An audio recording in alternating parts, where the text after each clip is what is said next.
Here we see Magnus playing with the white pieces again. His opponent is hardest start, and it was played at the Copenhagen Politiken Cup in 2003, so Magnus must have been 13 at the time this game was played. Knight c5 was Black's last move, and this is quite a typical position for the closed variation of the Ruy Lopez. What has Black achieved? He's got a knight on c5, and he's got the open A file, which is occupied with queen and rook. Okay, but much more to the point here is that White has concentrated all his forces on the king side. Queen on e3 is most active piece. Oh, no, not there. Sorry. Very active piece here on this diagonal to h6. Knights are threatening here, and also White's bishops are already kind of targeting Black's king on g7. So White, I think, has a very dangerous attack here. What did Magnus do? He played knight h6.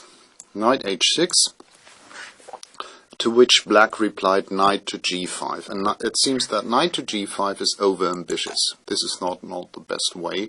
It seems that in this position Black should have just taken this knight on h6, queen takes, and then go back with the king, and Black can later on play bishop f8 and chase away the Black queen, the White queen from h6.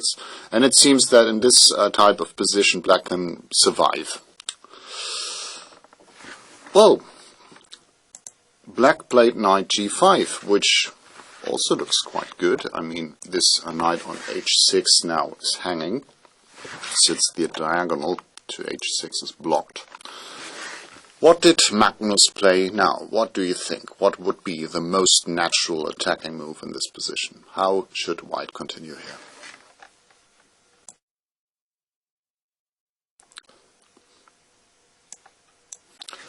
Yep, that's what he did. f2 to f4. The f file should be open for White's rook on f1, and after f4, White gets a very dangerous attack on the Black king. f4, very well seen.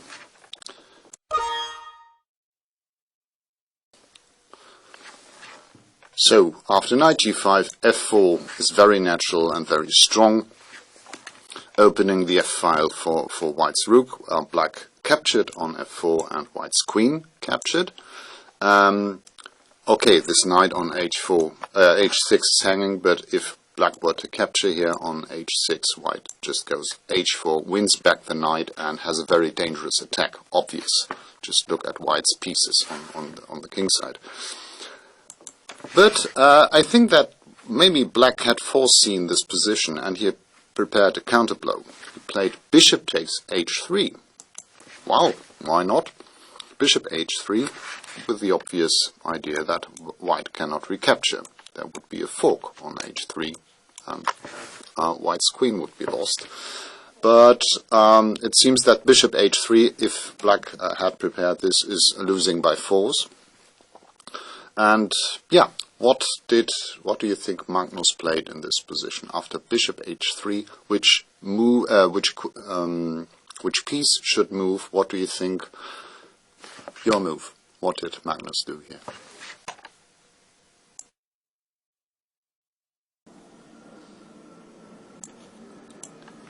That's what he did. Queen h4, which not only threatens to take on h3, but also threatens to capture this knight on g5, followed by an invasion on f7. Queen h4 is very strong.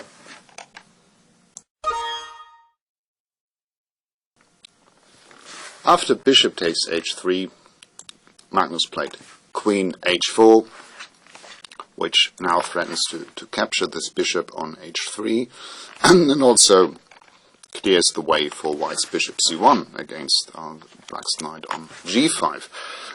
Black went back with the bishop d7,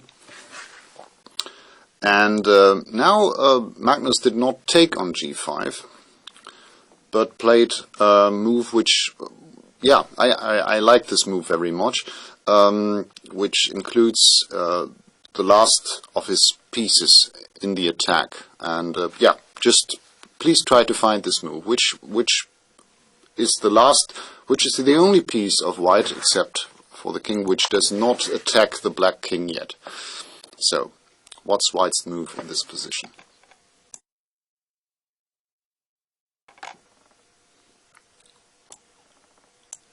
Natural and strong, I would say. e5 is the obvious move, and now after e5, this bishop on c2, on this diagonal h to h7, gives white many options for mating nets. So e5, natural and strong. e5, very good.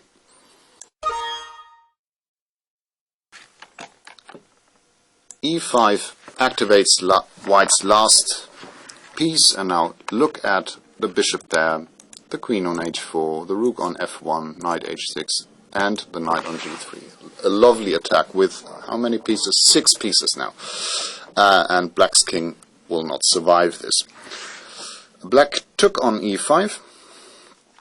Now came... well, next question. Okay, what did Magnus play here? What did he do here? And I can... well, it's a sacrifice, okay, I can tell you that much. And if black accepts this sacrifice, it's checkmate in 3. Okay, white to play and win. How would you sacrifice in this position?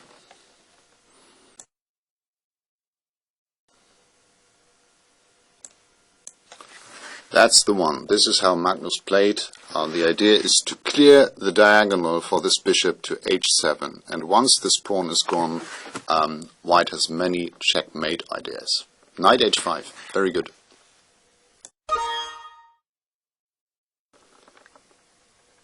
Knight h5, Magnus's move. Sorry. Knight h5, black captured now. Well, are there alternatives to check? Let me see. Okay, if black takes on h6, white goes knight f6, followed by capturing on g5 with the bishop. And if black goes back, king h8, simplest I think is to take on f6 here as well. Bishop takes f6, and now rook takes f6 is very strong. Queen takes f6. Bishop takes g5 with absolute control over the dark squares. Bishop f6 will come and force black. Well, this is actually checkmate, so this is game over. Pawn takes g5, and now you are to crown white's play, Magnus's play. How does white play and checkmate here?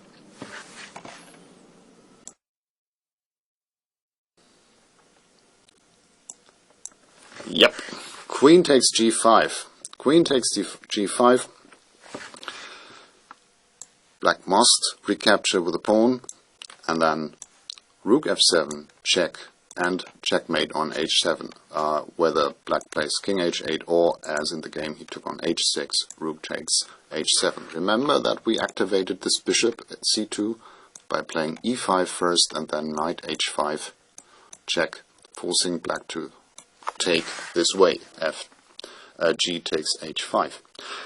Very nice attacking game by Magnus. I liked it very much, and I hope you did too.